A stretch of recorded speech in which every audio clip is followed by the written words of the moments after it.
नमस्कार, स्वागत है आप सबका। आप देख रहे हैं हमारा खास कार्यक्रम देश देशांतर। मैं हूं कवीन सचान और देश देशांतर में आज हम बात करेंगे बैंकिंग रेगुलेशन एक्ट 2020 को, जिसको लेकर संशोधन जिसमें किए गए हैं और मकसद इसका है सहकारी बैंकों के कामकाज को ठीक करना या उसको चाक चौबंद करना।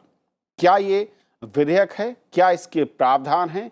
अब तक मौजूदा सिस्टम क्या है? बैंकिंग सेक्टर खासतौर पर सहकारी बैंकों को लेकर आरबीआई के पास कितनी शक्तियां हैं इसे रेगुलेट करने को लेकर, और इस नए कानून के बन जाने के बाद क्या दायरा बढ़ेगा और अब क्या कुछ अधिकार आरबीआई के पास अधिक होंगे पहले से सहकारी बैंकों के, खासतौर पर अगर देखें जो कि नियमावली है या फिर उनका जो स्ट्रक्चर और उनकी जो पोजिशनिंग रही है।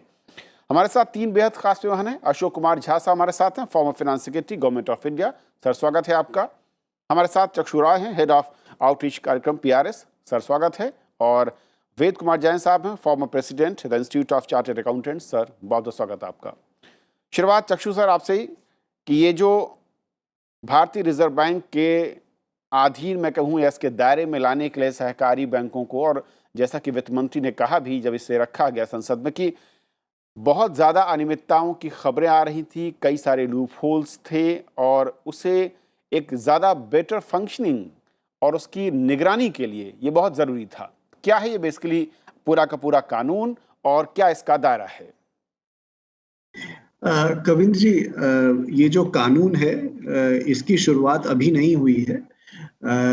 जो कोऑपरेटिव बैंक्स हैं उनका संचालन और उनके रेगुलेशन के लिए रिजर्व बैंक ऑफ इंडिया लगभग 1965 से कोऑपरेटिव बैंक्स की कार्रवाई पर नजर रख रहा है। और ये तब हुआ था जब बैंकिंग रेगुलेशन एक्ट को 1965 में अमेंड किया गया था, ये देखने के लिए कि जो कोऑपरेटिव बैंक्स का रेगुलेशन है वो नॉर्मल जो हमारे बैंक्स हैं उनकी तरह किया जाए।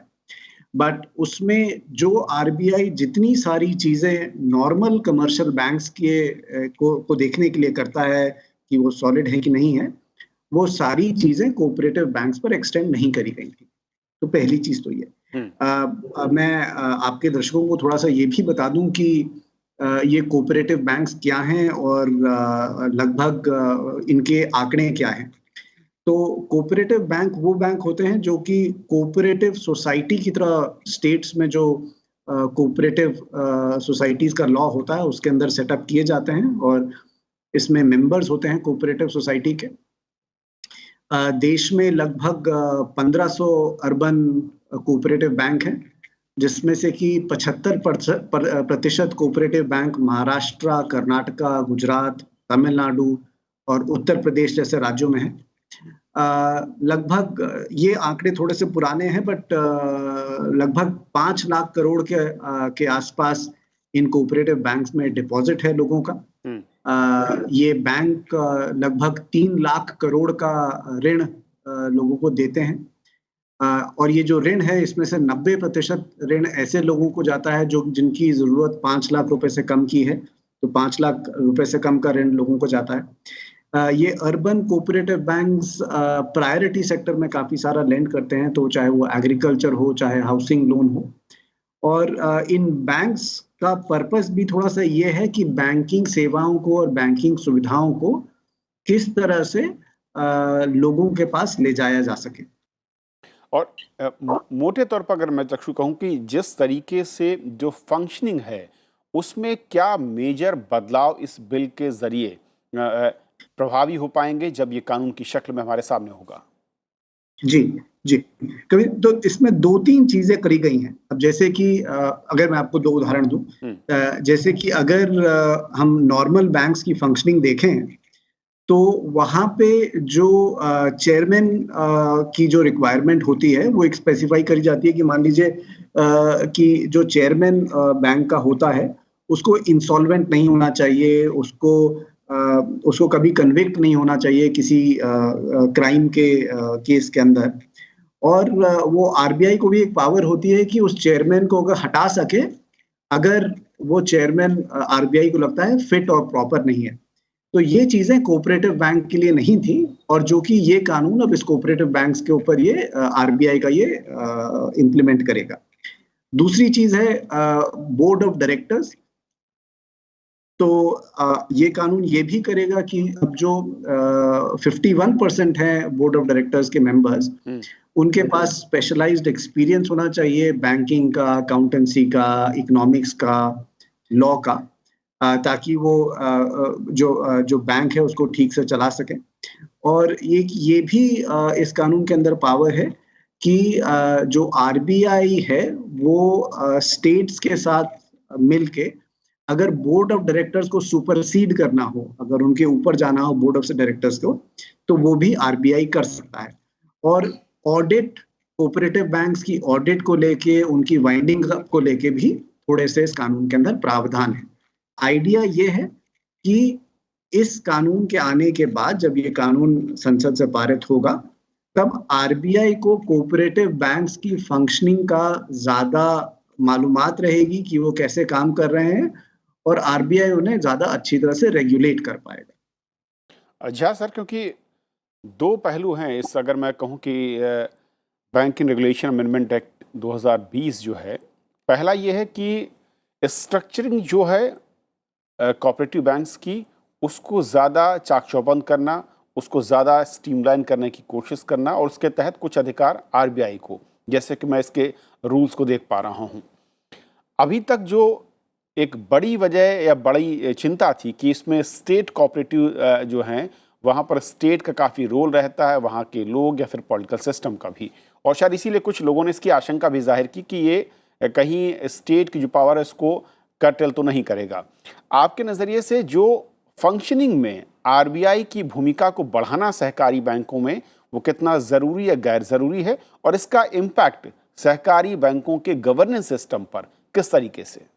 पहली चीज़ तो ये है कि जो अभी जो कंट्रोल है ये कोऑपरेटिव बैंक्स का, ये डुअल कंट्रोल है।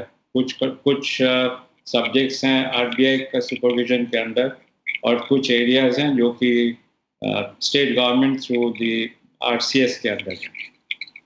नाउ इसमें बेसिकली जो लाइसेंसिंग प्रोविजंस हैं, या एरिया ऑफ ऑपरेशन है, या रेट ऑफ इंटरेस्ट है, ये सब चीज़ें हैं जो कि वो आरबीआई के कंट्रोल में है, और स्टेट गवर्नमेंट का कंट्रोल में है, मैनेजमेंट, ऑडिट वगैरह। तो इस अमेंडमेंट से कुछ हद तक जो मैनेजमेंट के फंक्शंस हैं, जो अभी स्टेट गवर्नमेंट के कंट्रोल में है, वो आरबीआई के सुपरविजन में आ जाएगा। लेकिन सवाल ये पैदा होता है कि जो अभी रिसेंटली जो कोऑपरेटिव बैंक्स में जो मैल प्रैक्टिसेस जो बाहर आए, तो इसको आरबीआई के जो पावर्स थे उसके अंडर में ये इनको देख सकते थे या नहीं देख सकते थे। अब जैसे कि द मोस्ट रिसेंट जो अभी था, ये पीएमसी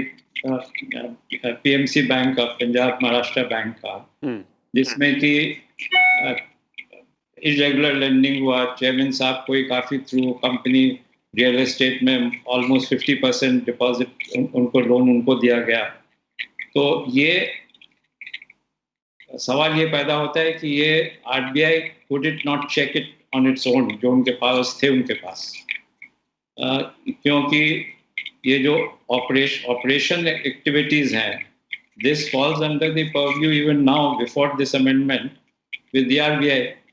तो जाहिर है कि वो अपने सुपरविजन पावर्स को एक्सरसाइज नहीं कर पाए, इसलिए ये जो भी मैल प्रैक्टिसेस हुआ ये चलता गया। तो ये जो अभी जो अमेंडमेंट है, ज़रूर है, ये बिल्कुल सही है कि ये और एक्स्ट्रा पावर्स इससे मिल जाएंगे आरबीआई का। लेकिन मेन प्रॉब्लम यही रहेगा कि आरबीआई का सुपरविजन फंक्शंस जो हैं ये कोऑपरेटिव बैंक्स के, इसको टाइटन करना पड़ेगा। और अगर पहले से ये अगर थोड़ा टाइट रहता, तो सम ऑफ द मैल प्रैक्टिसेस जो भी बाहर आए हैं वो शायद नहीं मैल प्रैक्टिसेस हो पाते। ओके जैन सर, अभी जो सहकारी बैंकों का सिस्टम है, चाहे वो बोर्ड मेंबर्स की नियुक्ति का हो, या फिर उसके रजिस्ट्रेशन का, या फिर उसकी कार्यप्रणाली, या फिर मैं कहूँ कि एडमिनिस्ट्रेटिव जो कंट्रोल है, ये सभी कुछ जिस राज्य में वो स्थित है उसके अधीन आता है। इस संशोधन के ज़रिए इसमें काफ़ी कुछ पावर्स, चाहे वो बोर्ड मेंबर्स की बात हो या फिर उसके फैसलों की बात हो, सुपरसीड करने की पावर आरबीआई के पास चली जाएगी। लेकिन ओवरऑल जो आंकड़े हैं वो ये बताते हैं कि करीब 5 लाख करोड़ रुपए का जो बचत का कारोबार है या फिर ट्रांजैक्शन है वो, और उसमें 10% के आसपास करीब एनपीए का हुआ है इन बैंकों का। क्या बड़ी जो बदलाव है कि एडमिनिस्ट्रेटिव बदलाव के साथ हम उसके जो तमाम अवगुण थे या रोग थे उसको दूर करते हुए नजर आ रहे हैं इस संशोधन के साथ, या अभी रास्ता आगे और भी होगा? देखिए कविंदर जी, आपका सवाल बहुत महत्वपूर्ण है और उसको समझने के लिए हमें जाना पड़ेगा वापसी कॉन्स्टिट्यूशन में। जब हमारा संविधान बना तो फेडरल सिस्टम अडॉप्ट किया गया। कुछ कार्यवाही या कुछ क्षेत्र आपको रिजर्व किए गए स्टेट के लिए और कुछ सेंटर के लिए। बैंकिंग ऐसी प्रणाली थी जो यूनियन के पास आई और वो सेंटर के पास आई। कोऑपरेटिव सोसाइटी जो मूवमेंट जिसे हम सहकारिता कहते हैं वो स्टेट के पास गई, और जितनी भी कोऑपरेटिव सोसाइटीज हो और जो भी एग्रीकल्चर हो, चाहे हाउसिंग हो, चाहे बैंकिंग हो, वो सारी स्टेट के पास चली गई। और जो हमारे कॉन्स्टिट्यूशन में स्टेट को पावर दी गई कि भाई इनका कोऑपरेटिव सोसाइटी का इनकॉर्पोरेशन, इसका एडमिनिस्ट्रेशन, इसका मेंटेनेंस, ऑडिट, वाइंडिंग अप, ये सारा स्टेट के पास होगा। तो ये बहुत दिनों से डिबेट चल रही थी भाई कि आरबीआई इसको किस ढंग से यूनियन के पास जा सकता है। जैसे अभी बताया गया कि 1965 में भी हमने कोशिश की और कुछ पावर जो इसमें थी वो आरबीआई को दी गई, और उस समय सुप्रीम कोर्ट ने ये सेटल किया क्योंकि बैंकिंग यूनियन के पास है और बैंकिंग को संभालने के लिए जो पावर भी आरबीआई को दी जाएंगी वो इस बैंकिंग के अंदर यूनियन दे सकती है। तो इसीलिए over a period Aahista Aahista करके कुछ पावर्स जो बैंकिंग को रेगुलेट करने के लिए थी, यानी कि जब हम कह रहे हैं बैंकिंग करने की रेगुलेट है, बैंकिंग का मतलब है कि जो लोगों से आप डिपॉजिट इकट्ठे करते हैं और वो डिपॉजिट इकट्ठे करके जो लोगों को एडवांसेस देते। जो शुरू में मूवमेंट थी कोऑपरेटिव बैंक की, ये था कि कुछ लोग सहकारिता जिनके पास पैसे स्पेयर हैं वो मिलके आएंगे और वो जब उनको जरूरत पड़ेगी तो उसके एडवांसेस ले लेंगे। Over a period cooperative bank बड़े होते चले गए, काफी डिपॉजिट आए, और जैसे कह रहे हैं आज की डेट में लगभग इन्होंने 5 लाख करोड़ रुपए के डिपॉजिट है, 3 लाख करोड़ रुपए के एडवांसेस हैं। तो ये एक चैलेंज आ गया कि इसका मैनेजमेंट प्रोफेशनल होना चाहिए और इसमें बायस नहीं होना चाहिए और पर्सनल फेवर नहीं होना चाहिए। एक्सपीरियंस ये कह रहा था कि over a period cooperative bank की जो मैनेजमेंट थी उन्होंने उतनी ड्यू डिलीजेंस नहीं की, उतनी ट्रांसपेरेंसी नहीं रखी, और उसकी मैनेजमेंट में जो लोग आए उनकी क्वालिफिकेशन और उसके बारे में बहुत सारे महत्वपूर्ण सवाल आए। इन्हीं बातों को देखते हुए जो एक एक्सपीरियंस रिसेंटली लास्ट ईयर हुआ जो बॉम्बे में हुआ, उस बैंक के बारे में भी यही तथ्य निकल कर आए कि जो मॉनिटरिंग मैकेनिज्म, क्योंकि एक आरबीआई एक प्रोफेशनल बॉडी है और जो इसमें एक्सपर्टीज है जिसकी मैनेजमेंट है, ये सोचा गया कि आरबीआई को ही ये पावर दी जाए कोऑपरेटिव बैंकों को करने के लिए। साथ के साथ ये भी ध्यान रखा गया कि सिर्फ बैंकों को ही आरबीआई लेगा, लेकिन जिसमें बैंकिंग नहीं होगी उसको वो पावर आरबीआई के पास नहीं होगी। तो इसलिए प्राइमरी एग्रीकल्चर सोसाइटी एटसेट्रा जो फार्मर सोसाइटी है, शर्त यह है कि बैंकिंग का नाम नहीं लिखेंगे। इतना फर्क है, अगर वो बैंक का नाम लिखते हैं तो आरबीआई पे जाएंगे, नहीं लिखते हैं तो वो स्टेट के पास ही रहेंगे। पावर क्या दी गई आरबीआई को? आरबीआई को कहा गया पहले कि भाई आप इनका जो चेयरमैन अपॉइंट करना है उसको फिट एंड प्रॉपर के क्राइटेरिया मानना चाहिए। जो बोर्ड ऑफ डायरेक्टर होंगे उनकी क्वालिफिकेशन, अकाउंटेंसी, इकोनॉमिक्स, एडमिनिस्ट्रेशन का एक्सपीरियंस होगा, वो होगा। आरबीआई को पावर दी गई कि अगर ये बोर्ड ऑफ डायरेक्टर जो कोऑपरेटिव अपॉइंट करती है, जो आरबीआई के चेयरमैन अपॉइंट करते हैं, और ये ढंग से काम नहीं करते तो आरबीआई उसको सुपरसीड करती है। लेकिन ये स्टेट की सेंसिटिविटी को ध्यान में रखते हुए कहा गया कि in consultation with the state RBI इसको सुपरसीड कर सकता है। ये पावर आरबीआई को दे दी गई इसके बारे में मैनेज करने के लिए। तो ये जो सारे जो काम किए गए हैं आरबीआई के मैनेजमेंट के, ऑडिट के भी दिए गए हैं, वाइंडिंग अप के भी दिए गए हैं। सवाल यह क्योंकि आज की डेट में जब हम कोऑपरेटिव बैंक की बात करते हैं उसमें आज की डेट में जो इंटरेस्ट है वो सिर्फ उन लोगों का नहीं है जिन्होंने वहां से एडवांस लिए हुए हैं, उन लोगों का भी, क्योंकि बैंकिंग की सारी प्रणाली में देश की एक अर्थव्यवस्था होती है, लोगों का एक कॉन्फिडेंस होता है, और इसीलिए आरबीआई का जो रेगुलेटर रोल है कि उस कॉन्फिडेंस को मेंटेन करे। आपने देखो ना, बैंकों के ऊपर बहुत सख्ती रखता है आरबीआई। क्यों रखता है? कि एक साधारण नागरिक ये देखता है ये बैंक है और बैंक को समझ के कि मेरा पैसा सुरक्षित है वो जमा करा देता है। अब उस पैसे की सुरक्षा करने के लिए आरबीआई को रेगुलेट करना, मैनेज करना और रेगुलरली इसको मॉनिटर करना, ये बहुत महत्वपूर्ण कदम है। अदरवाइज वो कल को बैंक ने कोई काम गलत कर दिया तो वो डिपॉजिटर का पैसा नहीं मिलेगा, और डिपॉजिटर का पैसा नहीं मिलता तो कॉन्फिडेंस शेक होने का खतरा है। तो इसीलिए इस कदम के अंदर जो महत्वपूर्ण कदम उठाए गए हैं उसमें एक तो उन्होंने पावर ली गई है मैनेजमेंट करने की, क्वालिफिकेशन की लेने की दी है। सुपरसेशन ऑफ बोर्ड ऑफ डायरेक्टर ली है, ऑडिट एंड वाइंडिंग अप ली है, और एक और महत्वपूर्ण जो चेंज है वो शेयर कैपिटल के बारे में। आज की डेट में कोऑपरेटिव सोसाइटी के रूल के अंदर शेयर कैपिटल जो शेयर होल्डर आ सकता है और शेयर कैपिटल वापस लेके जा सकता है, सुरक्षा रखने के लिए कि जो एक बार शेयर कैपिटल आ गई वो वापस नहीं जा सकेगी बिना आरबीआई के अप्रूवल के। तो वो भी उन्होंने एक प्रावधान किया है कि शेयर कैपिटल भी होगी, डिबेंचर भी इशू कर सकते हैं, प्रीमियम पे भी शेयर इशू कर सकते हैं, लेकिन आने के बाद वो वापसी का जो है वो आरबीआई के अप्रूवल से ही होगा दोनों का। तो ये भी एक महत्वपूर्ण है, ताकि उससे शेयर कैपिटल से उसकी स्ट्रेंथ बनती है बैंक की, हाँ ये मेरा पैसा है। जैसे हम रेगुलर बैंकिंग में देखते हैं कि जो भी प्रमोटर है वो अपना कंट्रीब्यूशन लेकर आता है। पब्लिक सेक्टर बैंक में भी आपने देखा होगा कि सरकार समय समय पर निवेश करती रहती है वो रेशो को मेंटेन करने के लिए, तो वो भी एक महत्वपूर्ण कदम है। तो कोऑपरेटिव बैंक के इंटरेस्ट में है ये, और मुझे लगता है कि बैंकिंग की ओवरऑल प्रणाली में बहुत मदद करेगा। और क्योंकि कोऑपरेटिव बैंकों का एक अपने लास्ट माइल बैंकिंग के लिए बहुत बड़ा रोल है, उनको स्ट्रेंथन करना, उनका एडमिनिस्ट्रेशन, उनकी फैसिलिटेशन करना, आई बिलीव ये बहुत एक अच्छा कदम होगा। और आने वाले समय में इस कोऑपरेटिव बैंक की मेरे हिसाब से इससे साख बढ़ेगी, उनकी वर्किंग बढ़ेगी और उनकी एफिशिएंसी बढ़ेगी। ओके अशोक सर, जो बात जैन साहब कर रहे हैं, क्योंकि दो तीन चीज़ें बहुत महत्वपूर्ण हो जाती हैं कि एक तो आरबीआई के पास जो मौजूदा पावर्स हैं उनको एक्सपैंड किया गया है, लेकिन दूसरा एक चैलेंज ये है कि किस तरीके से मैनेज कर पाएं, क्योंकि बैंकिंग के लिए करीब जो मोटे तौर पर आंकड़े हैं करीब 1540 सहकारी बैंक हैं। अब उनको भी अगर आरबीआई पूरी तरीके से निगरानी में रखेगी और मॉनिटरिंग करेगी एडमिनिस्ट्रेटिव पावर्स के साथ में, किस तरीके का चैलेंज वहां पर होगा और स्टेट का रोल वहां पर, और खास तौर पर रजिस्ट्रार जो स्टेट रजिस्ट्रार जहां पर इनका रजिस्ट्रेशन का काम होता है उसकी पावर्स कितनी ज़्यादा कम होंगी और उसका फायदा या नुकसान इस सेक्टर में खासतौर पर सहकारी बैंकिंग में किस तरीके से देखते हैं आप? जैसे मैंने भी कहा था कि आरबीआई के पास ऑलरेडी काफ़ी पावर्स हैं सुपरविजन के।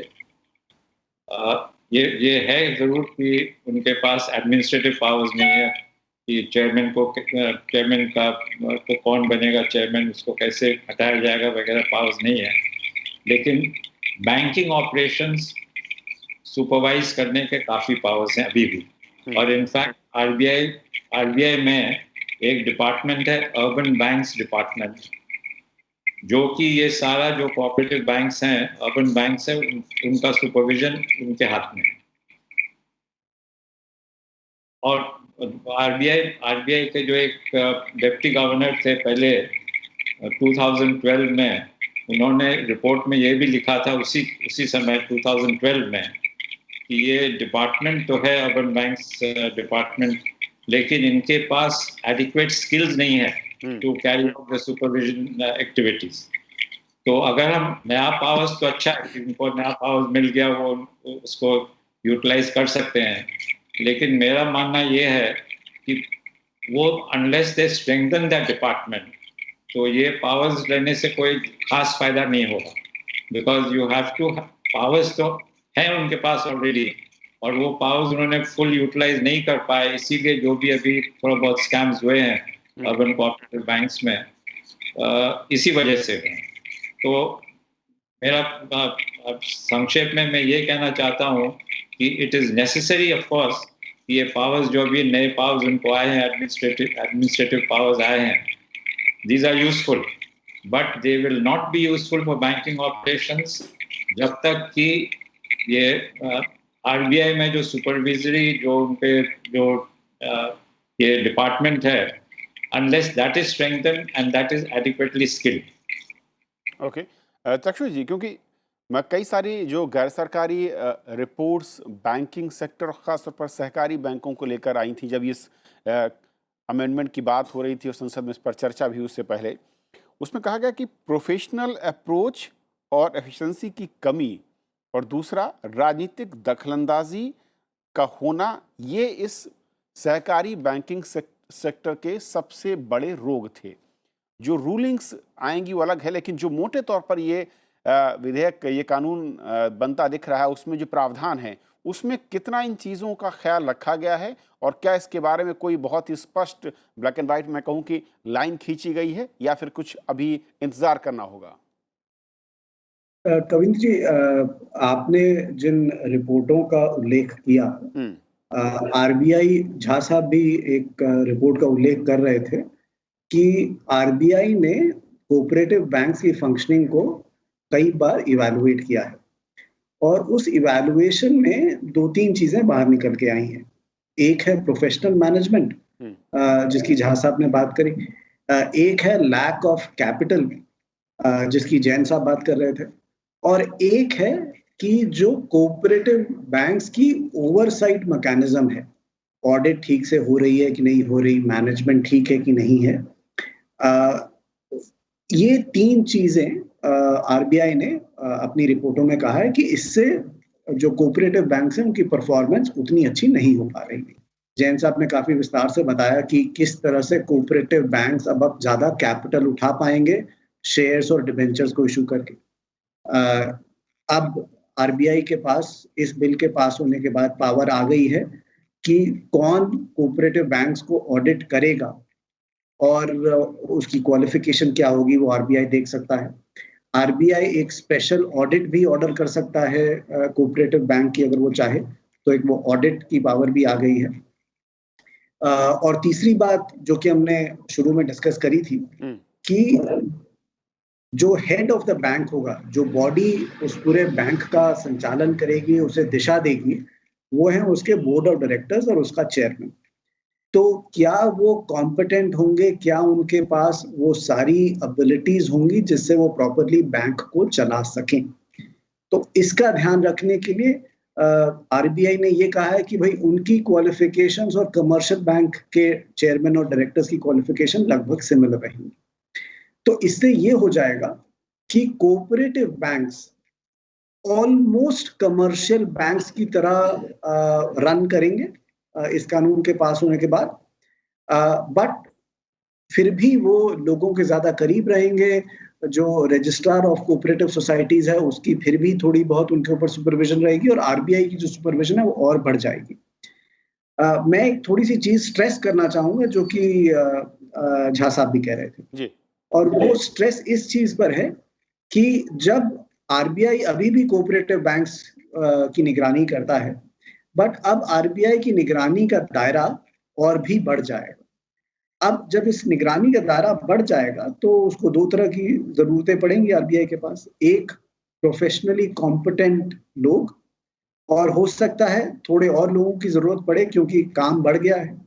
तो ये थोड़ा सा सोचना पड़ेगा कि जब ये कानून पास हो जाएगा तो आरबीआई अपनी फंक्शनिंग को कैसे स्ट्रेंथन करेगा ताकि जो पीएमसी बैंक जैसी घटनाएं हुई हैं वो आगे जाके ना हो।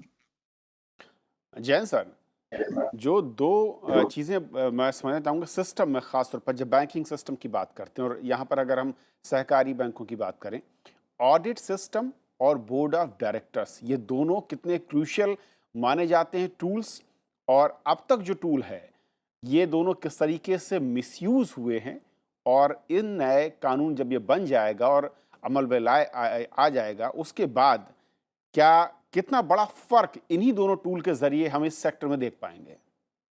कविंदर जी, आपने बिल्कुल सही जगह पकड़ा है बात को लाके।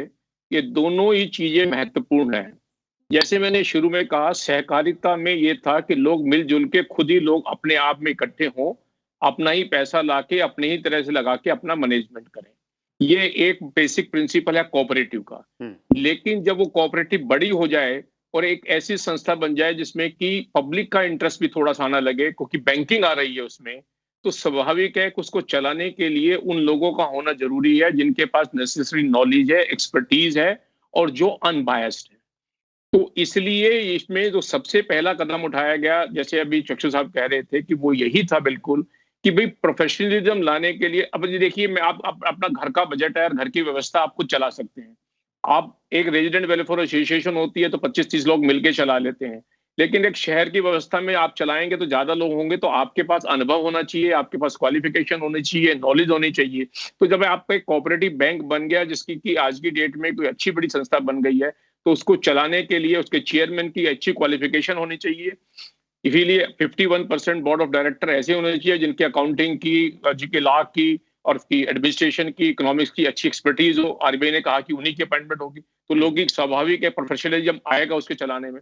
रही ऑडिट की बात, तो पहले क्या था, ऑडिट आप अपने बैंक में लोकल रजिस्ट्रार के जो भी प्रिस्क्राइब क्वालिफिकेशन कर देता था वो हो जाता था। अब आरबीआई ने सारी पावर लिया कि ऑडिटर आरबीआई अपॉइंट करेगा और स्पेशल ऑडिट भी हो सकता है। तो प्रोफेशनल ऑडिटर आएंगे, चार्टर्ड अकाउंटेंट है जो कमर्शियल बैंकों के जैसे वर्किंग करते हैं, वो ऑडिटर आएंगे। तो उसमें कहीं कमी होगी, क्योंकि एक ऑडिट एक बहुत महत्वपूर्ण कड़ी है ये इंश्योर करने के लिए कि जो नॉर्म्स हैं, जो बायलॉज हैं, जो रेगुलेशन है, जो स्टैंडर्ड है, वो स्ट्रिक्टली अडियर किए हैं या नहीं किए। अब ये सवाल आ रहा था कि आरबीआई के पास मैकेनिज्म क्या कंट्रोल करने का। ऑडिट एक आरबीआई का ही एक्सटेंडेड हेड है कि जिसे ऑडिट से आरबीआई के पास इंफॉर्मेशन आएगी और ऑडिट उससे मॉनिटर करेंगे।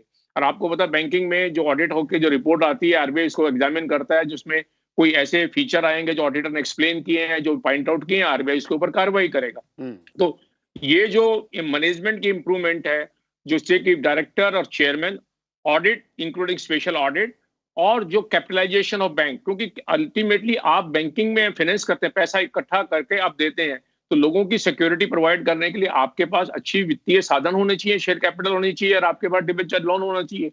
तो ये तीनों ही महत्वपूर्ण कड़ी हैं, तो ये सबसे ज्यादा महत्वपूर्ण कदम होगा।